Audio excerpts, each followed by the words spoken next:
جب تم غم سے پریشان ہوتے ہو، جب تم اللہ سے دعائیں کر کے آنسو بہاتے ہو، جب تمہیں لگ رہا ہوتا ہے کہ سب ختم ہو گیا، جب تمہیں لگ رہا ہوتا ہے کہ تمہاری دعاؤں کو سنا نہیں گیا، جب تمہیں لگ رہا ہوتا ہے کہ اب جواب نہیں آئے گا، تب اللہ تعالیٰ تمہیں دیکھ رہے ہوتے ہیں، تمہاری دعاؤں کو سن رہے ہوتے ہیں۔ وہ مسکراتے ہوں گے تمہیں دعا مانگتا دیکھ کے کہ میرا بندہ مجھے کتنے پیار سے بلا رہا ہے، کتنی محبت سے دعائیں مانگ رہا ہے۔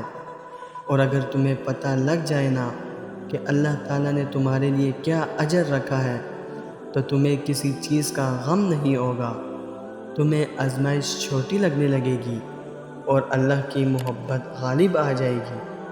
مگر ہر چیز کا ایک وقت اللہ تعالیٰ نے مقررہ کر دیا ہے، تو تم بھی دعا کرو اور بہترین وقت کا انتظار کرو اور نصیب سے نہیں گھبراؤ۔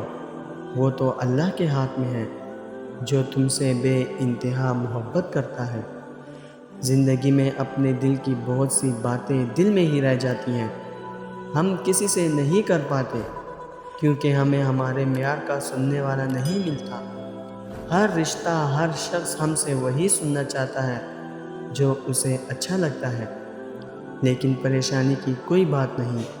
اس پوری دنیا میں ایک ایسا در موجود ہے، اللہ پاک کا در۔ جی ہاں، جہاں آپ کی باتیں سنی جاتی ہیں، جہاں سننے والے کا معیار بہت اونچا ہے، جہاں سے کبھی کسی انسان کو مایوسی نہیں ملتی، جہاں کبھی کوئی طعنہ نہیں ملتا، جہاں کوئی التجا رد نہیں کی جاتی۔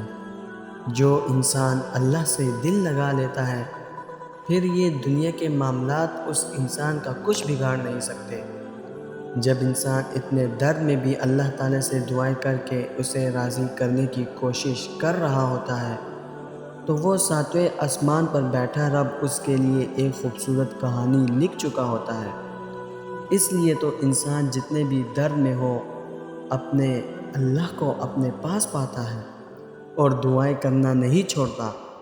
اس کا تو یہی مطلب ہے کہ جس کی مرضی کے بغیر پتہ بھی نہیں ہل سکتا، وہ دعاؤں کے لیے اپنے بندے کے ہونٹ ہلا رہا ہے، اس کے آنسوں کو دیکھ رہا ہے، اور یہ تو اس کی چھوٹی سی آزمائش ہوتی ہے۔ جب توکل کرو تو یہ مت سوچو کہ جو مانگا ہے وہ ملے گا کیسے، بلکہ انتظار کرو کہ جو مانگا ہے وہ ہر حال میں ملے گا۔ کب اور کیسے، اس بات کا فیصلہ وسیلہ بنانے والے پر چھوڑ دو۔ وہ عارضی تکلیف دے کر تمہیں مستقبل کی اذیت سے بچاتا ہے۔ وہ جواب دے گا اور تمہاری آنکھیں خوشی سے روئیں گی۔